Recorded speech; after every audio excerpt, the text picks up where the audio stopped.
Hello दोस्तों, मैं यहाँ पर आपको ईपीएफओ के exam enforcement officer oblique account officer जिसका पेपर 4 अक्टूबर को है उसके बारे में कुछ डिटेल देना चाहती हूँ। उसका जो एक बार अपन सिलेबस है वो मैं आपको बता देती हूँ। उसके सिलेबस में ये है कि एक तो यूपीएससी बेस्ड है, तो यूपीएससी के लेवल का आएगा तो हमें तैयारी बहुत अच्छी करनी है, पहली बात। और अगर सिलेबस की बात करें तो उसमें आधुनिक भारत है, आधुनिक भारत नहीं है, आधुनिक भारत का एक पोर्शन है फ्रीडम स्ट्रगल, स्वतंत्रता संग्राम। एक है आपकी भारत की राज्य व्यवस्था, इंडियन पॉलिटी, और उसमें है इकोनॉमिक्स, अर्थशास्त्र। उसमें एक करंट आ जाएगा, उसमें समसामयिक मुद्दे हैं करंट, कंप्यूटर है और जनरल साइंस है। ठीक है, इन सब के अलावा ये तो वो पोर्शन है जो हम सारे एग्ज़ाम्स में पढ़ते हैं, सारे एग्ज़ाम्स के लिए पढ़ते हैं और पढ़ते हुए आ रहे हैं। जितने भी बच्चे एग्ज़ाम की तैयारी कर रहे हैं, कॉम्पिटिटिव एग्ज़ाम्स की तैयारी कर रहे हैं, वो ये सब पढ़ते हैं। अब इसमें तैयारी जो है, एक स्पेशल जो ईपीएफओ स्पेशल है, मतलब एक अलग से जो पोर्शन है उसकी तैयारी में इसमें महत्वपूर्ण है। क्यों? क्योंकि जो 2017 का जो पेपर हुआ था उसमें से लगभग इस पोर्शन में से जो ईपीएफओ का एक स्पेशल पोर्शन है, इसमें से 60% क्वेश्चन आए थे। अब उस ईपीएफओ स्पेशल में क्या क्या है? लेबर लॉ, ठीक है, श्रम कानून, और अपना ये फैक्ट्री एक्ट आता है उसमें, जिसको अपन फैक्ट्री अधिनियम बोल दो, ये है। और अपना औद्योगिक रिलेशन औद्योगिक संबंध, इंडस्ट्रियल रिलेशन है। एक अकाउंटेंसी का है। तो इस तरह के कुछ चीज़ें हैं। अच्छा हाँ, इसमें एक चीज़ मैं भूल गई कि इंग्लिश और है, जनरल इंग्लिश। तो ये जो मैंने आपको चीज़ें बताई हैं, ये इसका सिलेबस है सारा। और ये मेरा फर्स्ट वीडियो है इस मेरे चैनल पर। तो इस सारी चीज़ें हम धीरे धीरे कवर करेंगे और इसकी शुरुआत मैं करूँगी इंग्लिश से। तो ये सारी डिटेल है। अब मैं आपको बता देती हूँ कि आपको इन सब चीज़ों के लिए पढ़ना क्या क्या है। बेस्ट किताब, और एक मैं आपको ये सलाह दे रही हूँ कि जब भी आप कुछ भी पढ़ें ना, तो सिर्फ एक किताब से पढ़ें। ऐसे नहीं कि एक ही चीज़ के लिए आप कई किताबें पढ़ें। आप किसी भी चीज़ के लिए, चाहे आप फ्रीडम स्ट्रगल पढ़ें, चाहे आप पॉलिटी पढ़ें, इकोनॉमिक्स पढ़ें, साइंस पढ़ें, इन सब के लिए आपको सिर्फ और सिर्फ एक ही किताब पढ़नी है और बार बार उसी को पढ़नी है, उसी का रिवीजन करना है, उसी को दोहराव करना है। वो चीज़ें तभी हम लोग याद कर पाते हैं। ठीक है, अलग अलग किताब पढ़ने में क्या होता है कि हमें ध्यान नहीं रहता, कभी हमने कौन सी पढ़ी, कभी कौन सी पढ़ी। फर्स्ट किताब जो हम पढ़ते हैं, एक बार हमने पढ़ी, दूसरी बार उसको फिर हमने अंडरलाइन करी, फिर किसी ने हमको बताया कि अरे नहीं, ये किताब नहीं पढ़ो, आप ये वाली पढ़ो। फिर क्या होता है कि स्टूडेंट कंफ्यूज होता है कि नहीं यार, शायद मैं कहीं गलत तो नहीं पढ़ रहा। जबकि ऐसा नहीं है, सब किताबों में 90% सेम चीज़ें होती हैं। अब हिस्ट्री है, उसमें कुछ चेंज हो नहीं सकता। इकोनॉमिक्स के जो बेसिक हैं, बाकी वैसे इकोनॉमिक्स का आप देखोगे पेपर में तो करंट इश्यूज ज़्यादा आते हैं इकोनॉमिक्स और साइंस से रिलेटेड। साइंस का साइंस टेक पोर्शन आता है और इकोनॉमिक्स का जो अर्थशास्त्र है उसका बेसिक हमें आना चाहिए। वैसे बेसिक में कुछ आता नहीं है, और जो इकोनॉमिक्स का है वो भी करंट इश्यूज से रिलेटेड है। तो करंट अफेयर्स, इकोनॉमिक्स और साइंस, ये ऑलमोस्ट आपकी जो करंट की जो किताब आती है, हमारे समसामयिक मुद्दों की जो भी किताब आती है, मासिक पत्रिका आती है, कोई भी मंथली मैगजीन होती है, आप किसी भी एक मंथली मैगजीन्स को पढ़ें। आप चेंज नहीं करें बार बार। आप चाहे दृष्टि की पढ़ लो या विजन की पढ़ लो या कोई भी, आप मतलब मैं पर्टिकुलर नहीं बता रही हूँ। कोई भी प्रतियोगिता दर्पण आ गई, सामान्य ज्ञान दर्पण आ गई, शायद पहले चलती थी, पता नहीं अब चलती है कि नहीं। तो किसी भी, अब तो बहुत सारी बुक्स आ रही हैं और इवन सॉफ्ट कॉपी तक हम अपलोड करते हैं। कुछ अपने जो वेबसाइट्स है उसमें सॉफ्ट कॉपी भी है, तो आपको पैसे खर्च करने की ज़रूरत नहीं है। वहाँ से आप डाउनलोड करो, इंटरनेट आजकल सबके पास है ही, तो वहाँ से आप इन चीज़ों को पढ़ो।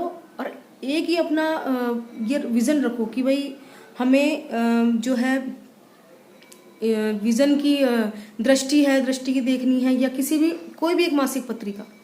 ऐसे नहीं आप हर महीने दूसरी अलग अलग पढ़ रहे हो, उसमें भी एक फ़र्क रहता है। क्योंकि क्या होता है कि जैसे हमने कुछ अलग अलग पढ़ी, हमने कभी किसी मंथ की किसी और पत्रिका पढ़ ली, फिर अगले महीने हमने किसी और राइटर की पत्रिका पढ़ ली, तो उसमें फ़र्क आ जाता है। सबका एक अलग अलग व्यू होता है, एक एंगल होता है। ठीक है, तो मैं आपको कुछ बुक्स के बारे में बताती हूँ। ठीक है, सबसे पहले तो आपको मैं बताती हूँ आधुनिक भारत का इतिहास। ये देखिए, ये है ये बुक, आधुनिक भारत का इतिहास। ये शायद पुराना एडिशन है, आप लोग अगर लेके आओगे तो इसका मार्केट में आपको नया एडिशन मिल जाएगा, आधुनिक भारत का इतिहास। और इसमें भी मैं आपको बता दूं, आपको ईपीएफओ के लिए सिर्फ और सिर्फ फ्रीडम स्ट्रगल, स्वतंत्रता संग्राम 1857 से ही पढ़ना है। ठीक है, आप वहीं से पढ़ो। मैं आपको पढ़ने का तरीका बताऊंगी। आप 1857 से और लास्ट 1947 तक पढ़ो। 2 बार पढ़ो इसको, 3 बार पढ़ो। जब आप इसको 3 बार पढ़ लो ना, उसके बाद फिर आप इस किताब को स्टार्टिंग से उठाना है। स्टार्टिंग से मतलब 1757 प्लासी का युद्ध। उससे पहले भी कुछ चीज़ें थोड़ी बहुत दी हुई हैं, तो वो इतनी ज़रूरी नहीं है। किस एग्ज़ाम्स के लिए? ईपीएफओ स्पेशल एग्ज़ाम्स के लिए। मैं सिर्फ इस एग्ज़ाम्स की बात कर रही हूँ। ठीक है, तो पहले आपको कहाँ से पढ़ना है? 1857 से 1947, क्योंकि हमारे को पहले हमारा एम टारगेट करना है। क्योंकि सिलेबस में क्लियर, बिल्कुल एकदम क्लियर लिखा हुआ है फ्रीडम स्ट्रगल, स्वतंत्रता संग्राम। और स्वतंत्रता संग्राम दिमाग में आते ही हमको एक ही चीज़ याद आती है, सन 1857 की क्रांति। तो 1857 की क्रांति से लेके हमको हमारा देश जब तक आज़ाद हुआ 1947 तक पढ़ना है। उसको 2 बार 3 बार पढ़ लो, उसका दोहराव करो, उसको रिवीजन करो। उसके बाद में फिर हमको क्या पढ़ना है? इस बुक का 1757 से लेकर 1857 100 सालों में क्या हुआ क्या नहीं हुआ, तो उसको एक बार एक नज़र देखनी है। वो इसलिए ज़रूरी होता है कि सिलेबस में तो दिया हुआ है फ्रीडम स्ट्रगल, बट कुछ कह नहीं सकते कि एक आध कोई क्वेश्चन बैक ईयर से भी आ जाए। ज़रूरी नहीं है कि फिक्स 1857 से ही क्वेश्चन उठाए जाएंगे, ये हम कुछ कह नहीं सकते। और नहीं, अगर मान लो यूपीएससी ने दे भी दिया तो आप उन पे ये क्लेम नहीं कर सकते कि आपने जो है आउट ऑफ सिलेबस दे दिया, वो आपको दे सकते हैं। ठीक है, तो ये हुई हमारी हिस्ट्री की बात।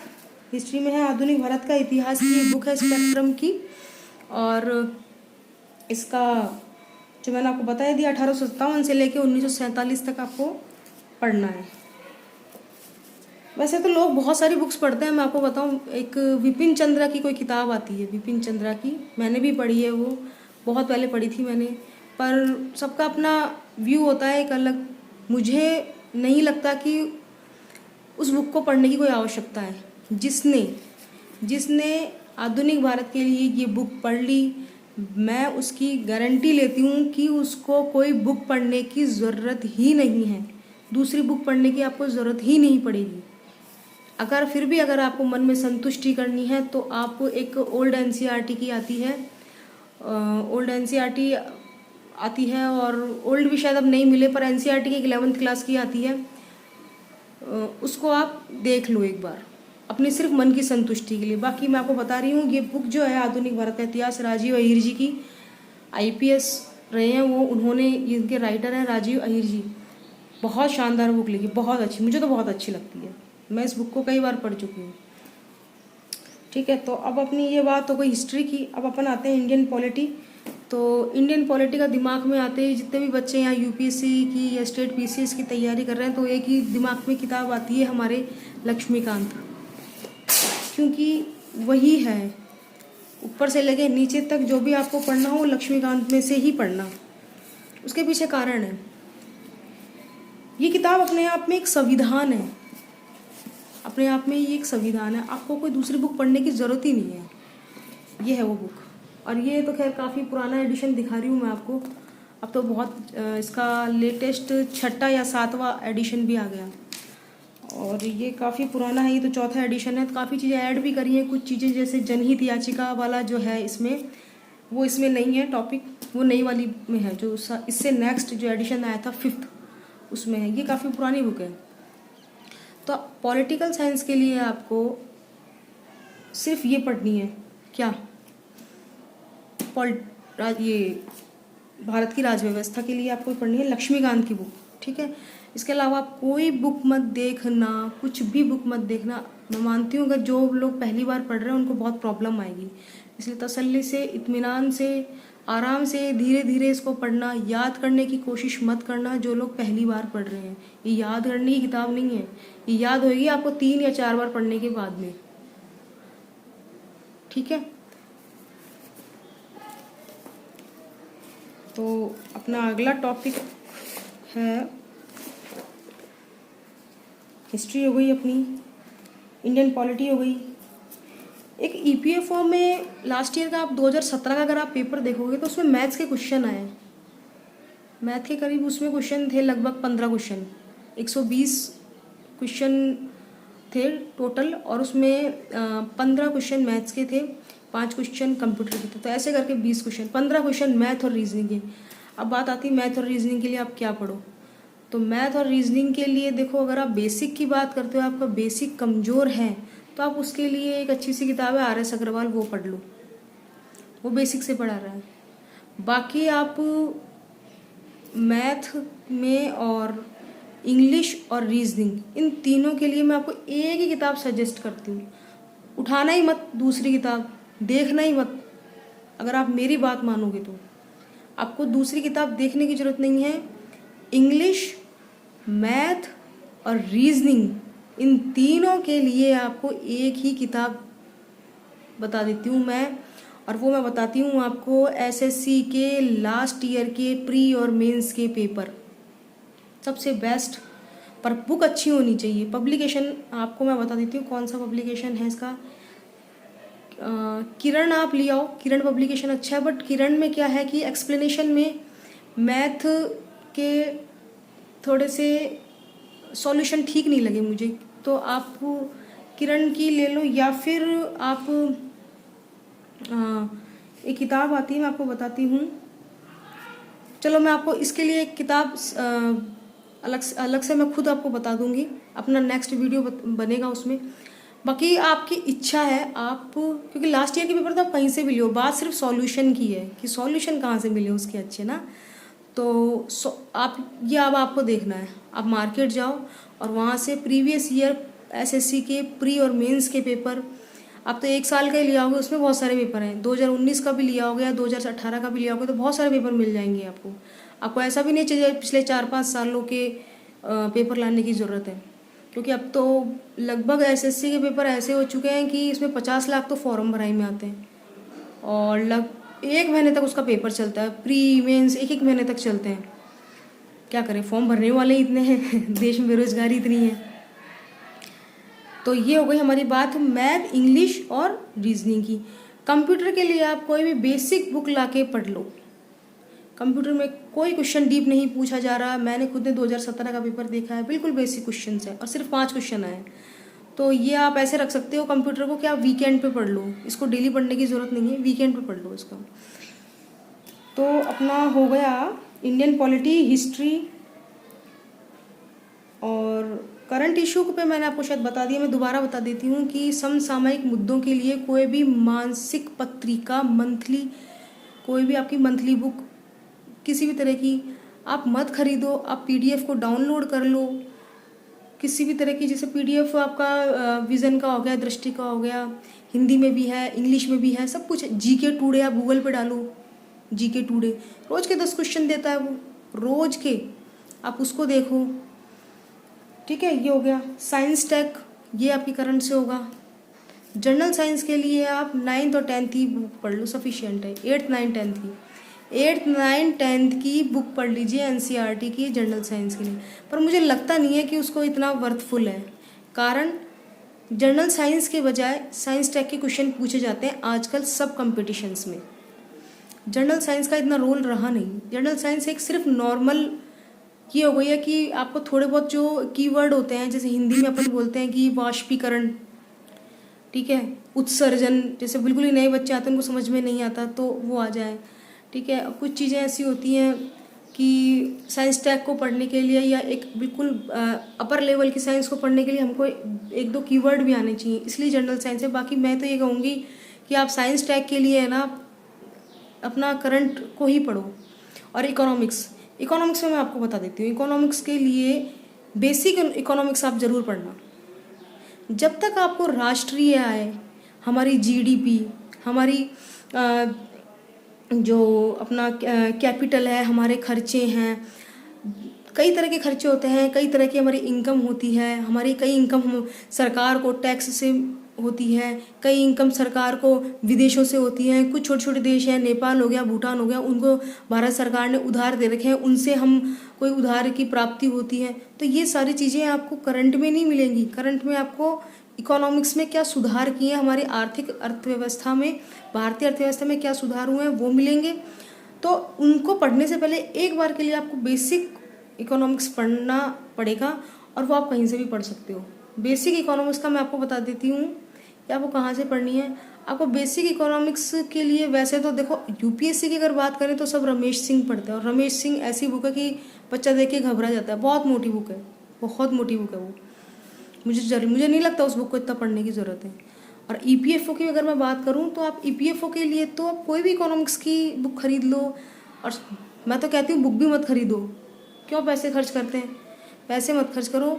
गूगल पे डालो बेसिक इकोनॉमिक्स, आपको कोई ना कोई पीडीएफ का लिंक तो मिल ही जाएगा। और मैं कोशिश करूँगी कि अगले वीडियो में मैं खुद ढूंढ कर आपको पीडीएफ दूँ, या फिर मेरे नोट्स भी बने हुए हैं, वो नोट्स भी मैं आपको अवेलेबल करवाऊँगी, उसका पीडीएफ लिंक दे दूँगी मैं आपको, ठीक है।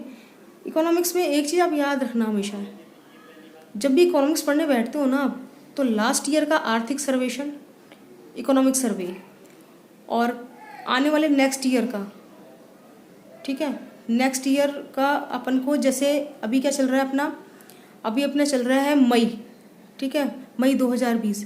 तो अभी हमको ये ज़रूरी है कि हम 19-20 का 2019-20 का आर्थिक सर्वेक्षण, इकोनॉमिक सर्वे और 2020-21 का बजट जरूर पढ़ें। आपके इकोनॉमिक्स के बहुत सारे क्वेश्चंस आते हैं इसमें से, बहुत सारे। हमें किताबों के ढेर से बचना है, हमें स्मार्ट स्टडी करनी है, तो हमको उसी तरीके से पढ़ना है। स्मार्ट स्टडी का मतलब ये होता है कि हमको क्या नहीं पढ़ना वो जानना ज़रूरी होता है, बजाय इसके कि हमको क्या क्या पढ़ना है।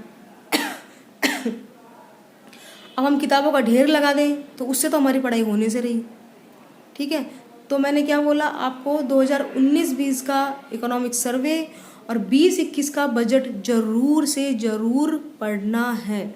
और करंट इश्यूज, साइंस और इकोनॉमिक्स के लिए तो करंट इश्यूज पढ़ने ही पढ़ने हैं। अर्थव्यवस्था में, अब तो अर्थव्यवस्था में बहुत चेंज हो रहा है। अब तो ये कोरोना आ गया, कोविड-19, इसके लिए कितने सारे सुधार किए गए हैं। अभी वो 20 लाख करोड़ की घोषणा करी है हमारे प्रधानमंत्री मोदी जी ने, ठीक है। उसमें से किस क्षेत्र में कितने पैसे दिए जाएंगे, गरीबों को कितने दिए जाएंगे। जनधन योजना में 500 रुपये दिए जा रहे हैं अभी 3 महीने तक। और स्पेशली मैं आपको बता दूं अपने ईपीएफओ के एग्ज़ाम्स के लिए, क्योंकि मैं खुद ईपीएफओ डिपार्टमेंट में हूँ, मैं आपको ये बताऊं ईपीएफओ में ये क्या होता है कि जितने भी कर्मचारी होते हैं प्राइवेट सेक्टर के और सेमी गवर्नमेंट, इन लोगों का पीएफ कटता है, ठीक है। तो उनकी सैलरी का 12%, जो भी प्राइवेट सेक्टर में काम करते हैं, और उनके मालिक का 12%, तो ऐसे 24% जो है ईपीएफओ डिपार्टमेंट में डिपॉजिट होता है। तो उस 24% की मार्च, अप्रैल, मई, जनवरी, फरवरी, मार्च और अप्रैल, मई, जून, अप्रैल, मई, जून का तो अभी सरकार ने घोषणा करी है। बाकी जनवरी, फरवरी, मार्च की तो सरकार ने तभी घोषणा कर दी थी जब हमारा पहली बार लॉकडाउन किया था। मोदी जी ने लॉकडाउन के लिए कहा था, ये बात थी शायद 22 मार्च की। तो जनवरी, फरवरी, मार्च, इन 3 महीनों का जो ये 24% जो अंशदान ईपीएफओ में जमा कराती है ना कोई कंपनी, ये सरकार कराएगी। ये एक पॉइंट है, करंट मुद्दा है, इसको आप ध्यान में रखना। ईपीएफओ के एग्ज़ाम्स के लिए हमें स्पेशली लेबर से रिलेटेड पॉइंट्स को देखने हैं, ठीक है। और अभी थोड़े टाइम पहले ही मई, जून, जुलाई का भी अप्रैल, मई, जून तक का भी 24% जो कंट्रीब्यूशन है गवर्नमेंट ने घोषणा करी है कि वो खुद जमा कराएगी। ना तो कंपनी में कर्मचारी जो काम कर रहे हैं उनको देने की, उनकी सैलरी में से नहीं कटेगा, और जो एम्प्लॉयर है, कंपनी का मालिक है, भाई उसको भी तो घाटा हुआ है लॉकडाउन की वजह से। ऐसा ही थोड़ी ना है कि जो प्राइवेट नौकरी कर रहे हैं, जो नौकरी करने वाले हैं, प्राइवेट हो या सेमी गवर्नमेंट हो, उनको ही नुकसान हुआ है, कंपनी के मालिकों को भी तो नुकसान हुआ है, उनका प्रोडक्शन, कंपनी का प्रोडक्शन भी तो बंद रहा है। ये है, ठीक है। तो इकोनॉमिक्स का हमने देख लिया कि हमें हल्का सा कहीं से बेसिक पढ़ना है और उसके बाद में बजट आने वाले साल का, इकोनॉमिक सर्वे पिछले साल का। ऐसे ही होता है। इकोनॉमिक सर्वे का मतलब ये होता है कि हम कितना खर्च कर चुके हैं, हमने किस चीज़ों पे कितना कितना खर्च किया है, हम मतलब भारत सरकार, हमारी सरकार ने। और 2020-21 में हमको हमारे किस किस खर्चों पे कितना कितना खर्च करना है, बजट बनाना। बजट बनता है ना अपने घर का भी, उसी तरीके से सरकार का भी बजट बनता है। अब आपका आता है इंग्लिश। इंग्लिश का तो मैंने बता ही दिया आपको, इंग्लिश, मैथ और रीजनिंग। प्रीवियस ईयर के पेपर ले आओ, सबसे बेस्ट ये है। तो मैंने आपको सारा सब कुछ बता दिया, अब कुछ भी नहीं बचा, ठीक है। मैं मेरा वीडियो यहीं ख़त्म कर रही हूँ। नेक्स्ट वीडियो में अपन अपनी स्टडी शुरू करेंगे, ठीक है।